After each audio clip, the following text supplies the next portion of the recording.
ఇది ఆసాపు గారు రాసిన సంకీర్తన.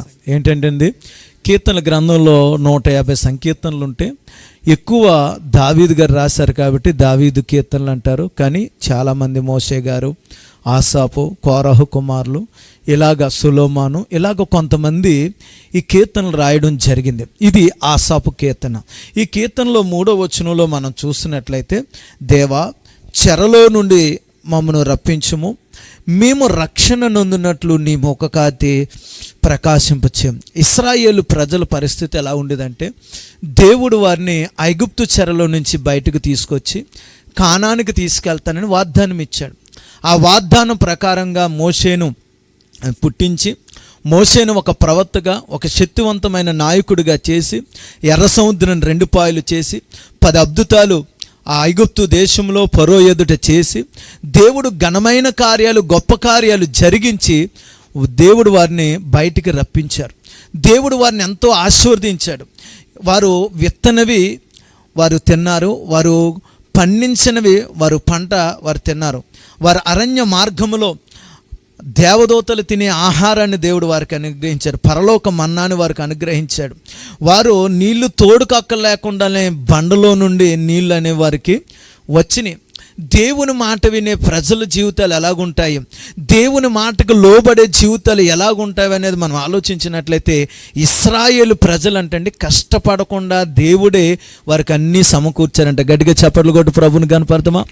ఆ రోజుల్లోనైనా ఈ రోజుల్లోనైనా నేను ఒక్కటే చెప్పాలనుకుంటున్నాను, దేవుని మాట ఎవరైతే శ్రద్ధగా వింటారో, ఎవరైతే యెహోవా యందు భయభక్తులు కలిగి జీవిస్తారో, ఆయన మాటను శ్రద్ధగా విని ఆయన వాక్యము చెప్పినట్లుగా మనం ఎప్పుడైతే చేస్తామో, మన జీవితాల్లో మన ప్రవర్తన, మన మాట తీరు, మన జీవిత నడక, మనం చేసే ప్రతి క్రియ దేవుని వాక్యం ప్రకారం మనం సరిపోల్చుకుంటూ ఎప్పుడైతే మన జీవితాలను కట్టుకుంటామంటండి, ఈ లోకంలో ఎవరి దగ్గర మనం తలదించుకునే పరిస్థితి రాదు. గట్టిగా చప్పట్లు కొట్టి ప్రభుని కనపడతాం. దేవుడు తగిన కాలంలో అన్ని సమకూరుస్తాడు. బైబిల్ గ్రంథంలో ఒక మంచి మాట మన అందరికీ బాగా తెలుసు. శుభకార్యాలు జరిగినప్పుడు మనం అంటాం, ఆయన ప్రేమించిన వారికి. ఎవరంటే దేవుని వాక్యం చెప్తుంది, ఎవరైతే నా ఆజ్ఞలను గైకొంటారో వారు. అలాంటి సభల దగ్గరికి మనం వెళ్తున్నాం, అందరము తగ్గించుకుని మన దేవుడే ఈ మైక్ యంత్రం ద్వారా దేవుని స్వరము లోటు కానీ తెలియదు. ఒకరి దగ్గరికి వెళ్ళి చేయి చాపడం తెలియదు. ఒకరి దగ్గర నువ్వు ఇస్తేనే నేను బ్రతకాలన్న పరిస్థితి వాళ్ళకి లేనే లేదు. ఎందుకు నేను మాటలు చెప్తున్నాను తెలుసా? దేవుని చేతిలో మనం ఉంటేనండి మనల్ని దేవుడు అలాగ నడిపిస్తాడు. దేవునికి స్తోత్రం, హల్లెలూయా. కాబట్టి మనం దేవుని చేతుల్లో ఉండాలి. దేవుని చేతుల్లో మనం ఉన్నప్పుడు మన జీవితాలు ఎలాగుంటాయంటే గొప్పగా ఆస్వాదించబడతాయి.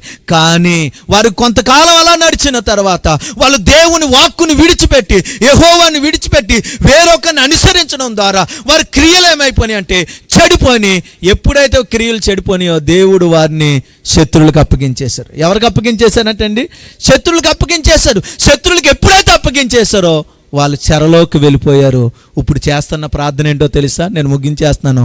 ఇక్కడ చేసిన ప్రార్థన ఏంటో తెలుసా? దేవా, మరలా అందరూ కలిపి చదువుమా, దేవా చెరలో నుండి మమ్మను రప్పించుమో, మేము రక్షణ నొందినట్లు నీ ముఖ కాంతి ప్రకాశింపచేయం. ఒక మాట చెప్పనా, ఒకప్పుడు మన పరిస్థితులు బాగుండేయండి.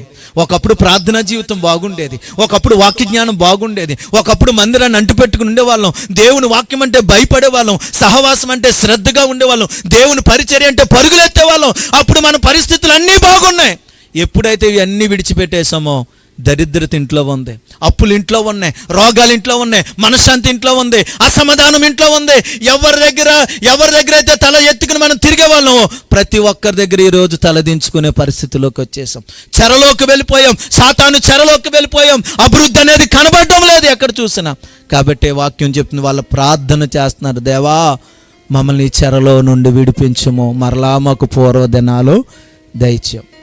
మనం ఈ ప్రార్థన చేయాలి. ఆసాపుతో చాలా ఉన్నతమైన కీర్తనకి రాస్తున్నాడు, దేవా చెరలో నుండి మమ్మల్ని విడిపించండి, మేము రక్షణ నొందినట్లు నీ ముఖ కాంతి మాకు ప్రకాశింపచేయండి.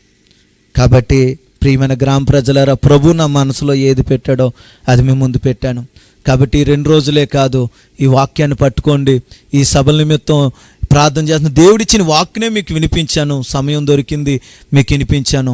మనం కోల్పోని అన్నీ మరలా తిరిగి రావాలంటే ఆయన పాదాలు తప్పించి వేరొక శరణ్యమేమీ లేదు.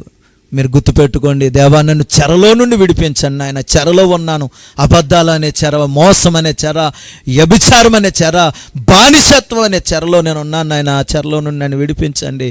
నీ ముఖకాంతియే నాకు ఈరోజు రక్షణ నాకు దయచేయాలి. చిన్న ప్రార్థన, కళ్ళు మూసుకుందాం. ఈ మాటలు మన వెనుకల్లో దీవించునుగాక.